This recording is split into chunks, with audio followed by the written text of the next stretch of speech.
The snow fell in thick, relentless sheets outside Mabel's place, a weathered diner tucked off a lonely stretch of Route 169 in rural Minnesota. The temperature had plummeted to 5 degrees, the kind of cold that stung your lungs and turned every breath into a frosty cloud. Inside, the diner was a warm oasis, its neon sign flickering against the blizzard's gray curtain, casting a soft red glow across the snowdrifts piling up in the parking lot. The air smelled of fresh coffee, sizzling bacon, and warm apple pie, while a jukebox in the corner hummed a low, soulful rendition of Johnny Cash's Ring of Fire. The checkered linoleum floor and vinyl booths, worn but clean, gave the place a timeless feel, a snapshot of small-town America, where locals traded stories over steaming mugs and truckers sought refuge from the storm.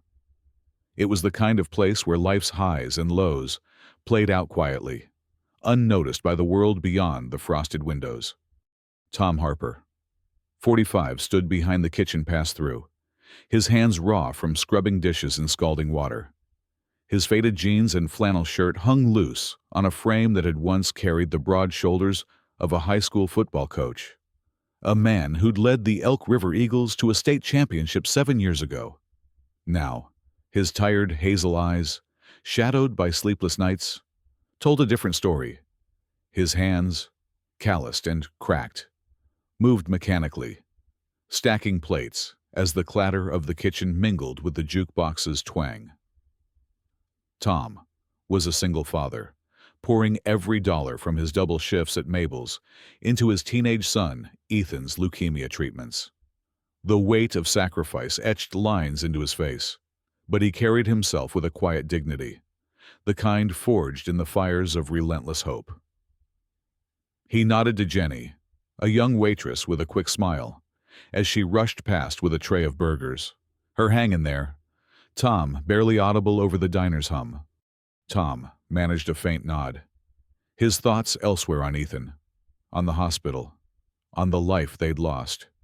Outside, the low rumble of a motorcycle cut through the blizzard's howl, a sound both bold and restrained, like a heartbeat in the storm.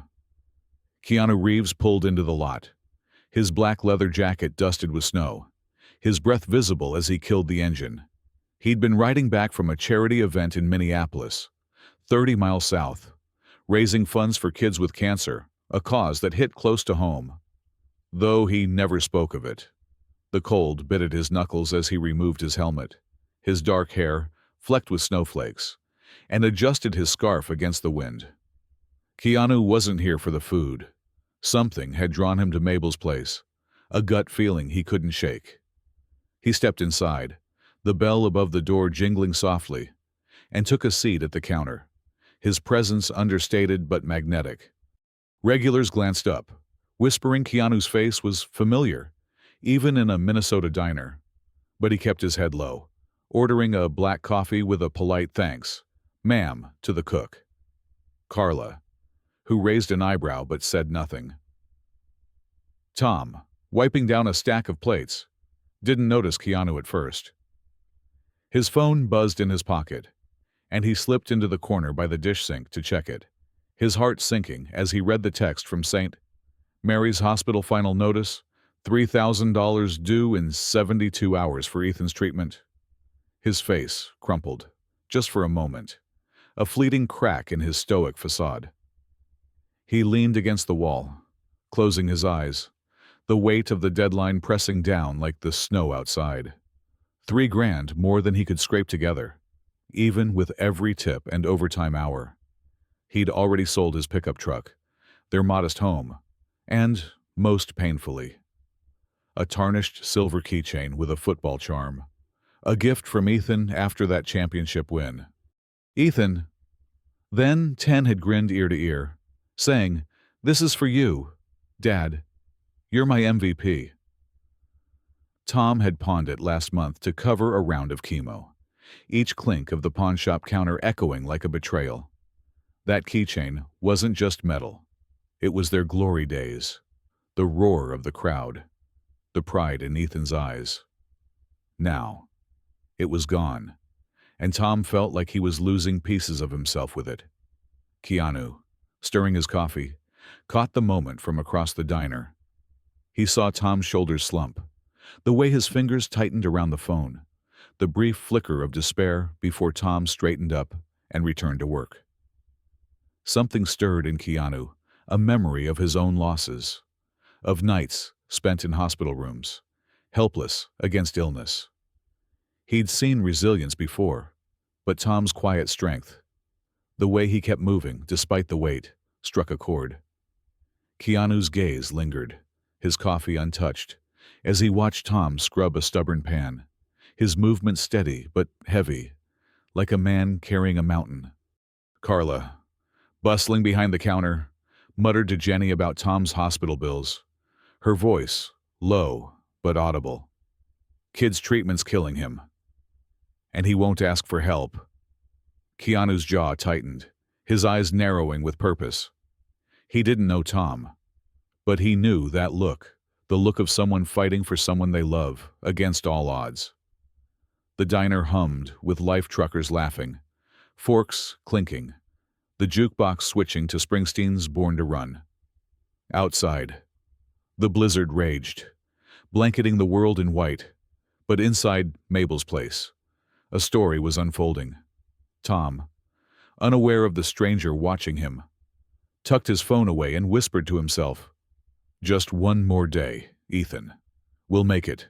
Keanu, his coffee now cold, made a silent vow. He didn't know how yet, but he'd do something to ease the burden of a man who'd given everything for his son. The football keychain, though Tom didn't know it, was about to become more than a memory. It was about to become a beacon of hope in the storm. In the steamy kitchen of Mabel's place, Tom Harper scrubbed grease off a skillet, the hot water stinging his cracked hands. 7 years ago, he was Coach Harper, the heart of Elk River, Minnesota, leading his son Ethan's high school football team to a state championship. The crowd's roar. Ethan's proud grin as he handed Tom a silver keychain with a football charm. Those were the days that fueled him. But Ethan's leukemia diagnosis at 12 shattered that life. Tom sold his Ford pickup for $8,000 and pawned the keychain for $200 to cover chemo, moving them into a cramped apartment. Now, at 45, he worked 12-hour shifts at the diner. Each dollar scraped toward Ethan's treatments, his knees aching with every step. The kitchen buzzed with clanging pots and Carla's sharp voice. "Tom, let's move. Tables are waiting." Carla, the diner's manager, was kind beneath her stress, her eyes softening when she thought no one noticed.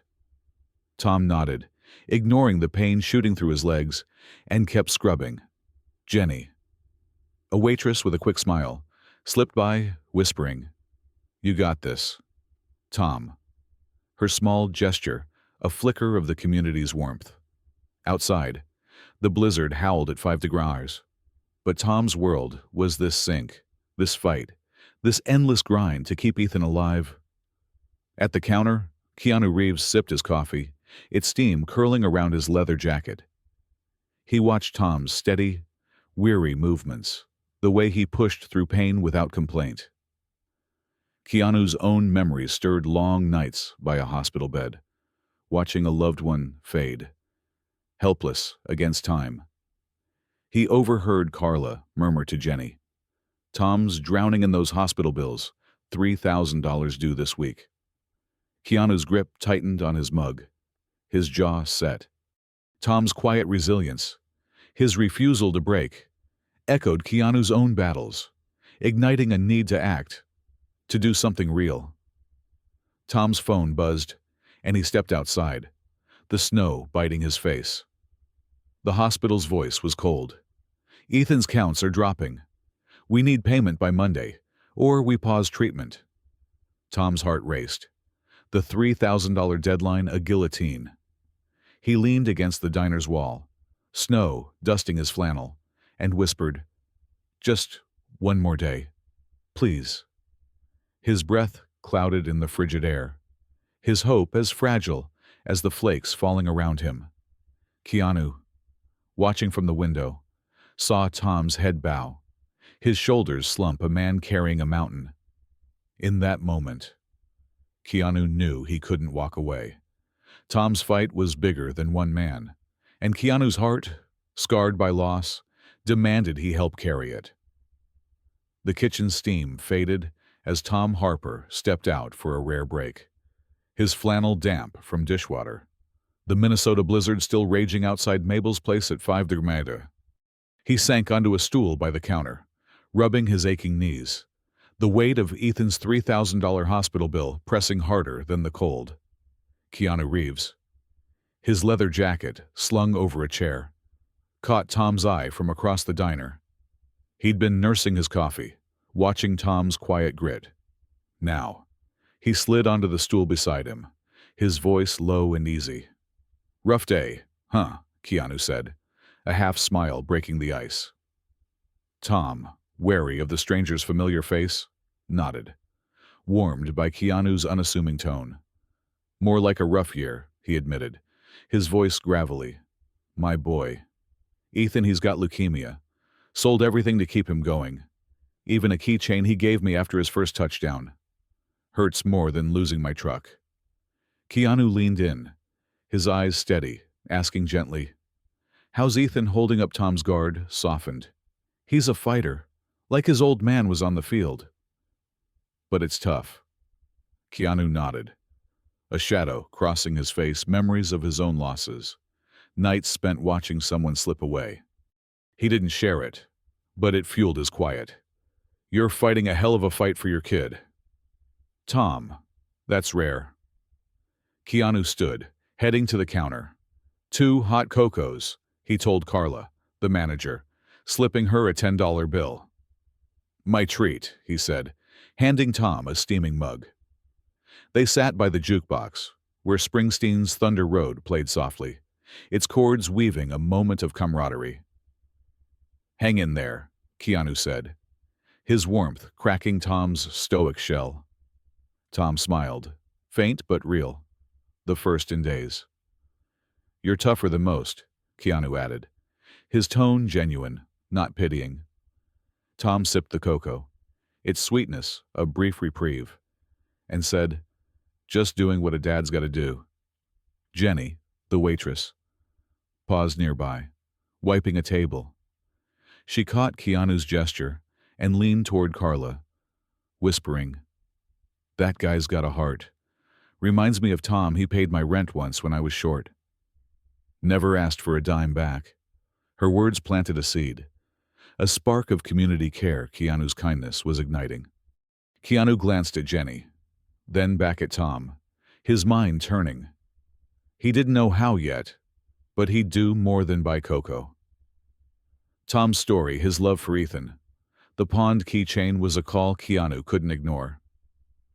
As they finished their drinks, the jukebox faded, but the warmth between them lingered, a quiet promise of something bigger in the snowy night. The blizzard battered Mabel's place, but inside, Keanu Reeves was already moving with purpose. After his cocoa with Tom Harper, Keanu slipped into Carla's cramped office, the diner's manager rubbing her temples over a stack of receipts. "Got a minute?" Keanu asked, his voice calm but resolute. He pulled out a checkbook, writing 2 checks, one for $12,000 to cover Tom's wages for 6 months, another for $20,000 to clear Ethan's leukemia treatment bills for a year. "This is for Tom," he said, sliding them across the desk. "But it's anonymous. Call it a community grant from local donors. He can't know it's from me." Carla, skeptical, raised an eyebrow. "Why Tom?" Why this? Keanu's gaze softened, hinting at old wounds. "He's carrying a load most would drop. He deserves a break." Moved by his sincerity, Carla nodded. "I'll make it work." Before leaving, Keanu braved the 5-degree peripheral snow to a pawn shop 2 miles down Route 169. Behind the counter, he spotted Tom's silver football keychain, its charm glinting faintly. He paid $250 to buy it back, slipping it into his pocket. Back at the diner, He handed it to Carla, with a note he'd scrawled, "For Ethan's champion." "You're not alone." Carla tucked the keychain, note, and checks into an envelope, her usual gruffness replaced by a quiet resolve to honor Keanu's wish. As Tom's shift ended, Carla called him to her office, exhausted, his flannel still damp from the kitchen. Tom entered warily. "What's this about?" he asked, his voice heavy from the hospital's earlier call about Ethan's worsening condition. Carla handed him the envelope, her eyes avoiding his. "Open it!" Tom's hands trembled as he pulled out the checks, $32,000 total, and the keychain. Its familiar weight hitting him like a flood of memories. Ethan's touchdown. Their championship victory. Tears welled as he read the note, his voice breaking. "Who did this?" he whispered. Carla shrugged, a faint smile breaking through. "Folks around here care." "Tom, take it and run with it." Tom clutched the keychain, stunned, a spark of hope igniting in his chest. Outside, Jenny, the waitress, overheard the exchange and felt a surge of inspiration. Tom had once covered her rent when she was broke. Now, someone had done the same for him. By the next shift, she'd pinned a flyer to the diner's bulletin board. "Mabel's Fund Help Our Neighbors." Locals began donating, moved by the anonymous gift's ripple effect. The diner, glowing against the Minnesota snow, became a beacon of community spirit, proof that one act could lift a town. Keanu, long gone, had sparked something bigger, his kindness a silent force binding Mabel's place together. Tom Harper sped through the Minnesota blizzard, the $32,000 checks and silver football keychain burning a hole in his pocket. The 5-degree of air stung as he reached their small apartment, 10 miles from Mabel's place. Inside, Ethan, 17, lay on the couch, pale from chemo, his once athletic frame frail, but his eyes still bright. Tom knelt beside him, heart pounding, and pulled out the keychain. "We're gonna be okay, champ," he said, voice cracking as he pressed it into Ethan's hand. Ethan's fingers traced the football charm, a weak smile spreading. "Our championship." "Dad," he whispered, memories of that winning touchdown in Elk River flooding back. They sat in silence, the keychain a lifeline to their past, a symbol of hope reborn. "How about a fishing trip to Lake Mill Lacs when you're stronger?" Tom asked, nodding to their Minnesota roots. Ethan's grin widened. "You're on, coach." For the first time in years, Tom felt the weight lift, their quiet moment a promise of brighter days. With the $20,000 covering Ethan's leukemia treatments and $12,000 securing their rent, Tom saw a path forward. That week, he enrolled in an online counseling course, driven to help kids like Ethan face their battles. The $90 course fee was a small price for renewed purpose. Tom vowed to pay it forward, inspired by the anonymous gift. Each night, he studied after Ethan slept, the keychain on his desk, a reminder of his strength and Ethan's love, tying their past victories to a future of giving back. Meanwhile, Keanu Reeves rode his motorcycle through the snowy night, the wind biting at 10 miles. He stopped by a frozen lake, 20 miles from the diner, the ice glinting under a pale moon. Removing his helmet, he thought of his own losses, loved ones taken too soon, hospital rooms heavy with silence. Tom's fight for Ethan had stirred those memories, but Keanu's smile was soft, knowing they had a fighting chance. "Small acts ripple," he murmured, the lake's stillness echoing his belief that kindness, unseen, could change lives. He didn't need thanks. The thought of Tom and Ethan planning their fishing trip was enough. The keychain, once pawned for $200, now sat in Ethan's hand as he slept, its silver charm catching the lamplight. For Tom, it was more than metal. It was Ethan's pride, their championship days, and a beacon of resilience. As the blizzard eased outside, Tom looked at his son, feeling a spark of hope that hadn't burned in years. The anonymous gift had done more than clear debts, it had reignited their fight, binding father and son in a moment that promised not just survival, but a life reclaimed. In the quiet of their modest apartment, 10 miles from Mabel's place, Tom Harper and his son Ethan sat by a small Christmas tree, its lights twinkling against the Minnesota night. The blizzard outside had softened, the temperature creeping up to 10 degrees Fahrenheit, but the warmth in the room came from something deeper. Tom held the silver football keychain, now hung as an ornament on the tree, its charm catching the glow like a star. The $32,000 gift, $12,000 for his wages, $20,000 for Ethan's leukemia treatments, had lifted a crushing weight, but the keychain, reclaimed from the pawn shop, was the true miracle. It was Ethan's grin after that championship touchdown, their shared pride, their unbreakable bond. Tom gazed at his 17-year-old son, resting on the couch, his face less pale after his latest chemo. "We made it through, champ," Tom whispered, his voice thick. He looked at the keychain, then the sky beyond the window, and murmured a thank you to the unknown benefactor. For the first time in years, Tom felt lighter, as if the blizzard in his heart had finally eased. Back at Mabel's place, the diner's neon sign glowed red against the snow, a beacon in the storm. Jenny's fundraiser, sparked by the anonymous gift, had taken root. Locals, from truckers to farmers, pitched in $5 here, $20 there, building a fund for struggling families.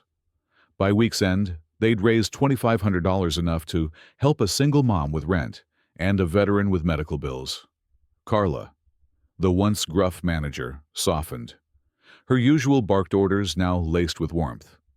She hung a sign by the jukebox, "Mabel's Fund. We take care of our own." Jenny, inspired by Tom's quiet generosity, he'd once paid her rent when she was broke, organized a community dinner, set for next Saturday at the diner. Tables would spill into the parking lot, with chili and cornbread for all. A testament to Minnesota's heart and American values of collective care. The diner, once just a pit stop, became a hub of hope, proof that one act could ripple through a town, binding neighbors in shared purpose. Keanu Reeves, his motorcycle rumbling down Route 169 road through the swirling snow, 20 miles from Mabel's place. The wind stung at 15 mph, but his heart was warm.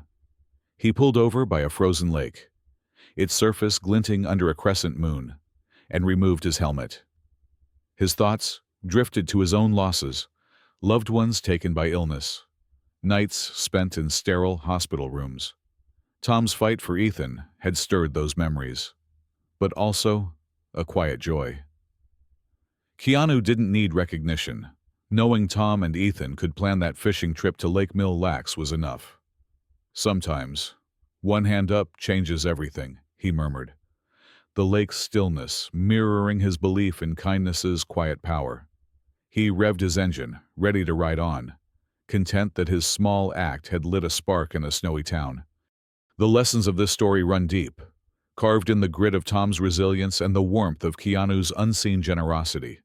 First, resilience is a choice. Tom's refusal to break, despite losing his home, truck, and keychain, shows that love for family can fuel strength beyond measure. Second, kindness doesn't need a spotlight. Keanu's anonymous gift reminds us that true impact lies in giving without expectation, a value at the heart of American community spirit. Third, one act can ripple outward. Jenny's fundraiser and Carla's softened heart prove that a single gesture can inspire a town to lift its own. Finally, hope endures, like a keychain reclaimed from loss, a reminder that even in the darkest storms, light can break through. To you, the audience, thank you for joining this journey through a small Minnesota town, where a stranger's kindness lit a spark. Your time and heart mean the world, and we hope Tom and Ethan's story stays with you. Maybe somewhere, in your own corner of the world, you'll see a struggling soul, a neighbor, a coworker, a stranger, and offer a hand, a word, a small act of care. In Elk River, one gift changed a family, then a community. Imagine what yours could do. As the snow settled outside Mabel's place, the diner's neon sign glowed brighter, cutting through the 10-degree F night. It stood as a beacon, not just of coffee and pie, but of resilience, love, and the quiet power of kindness. In a world of blizzards, that glow whispered a truth. Even the smallest light can guide someone home.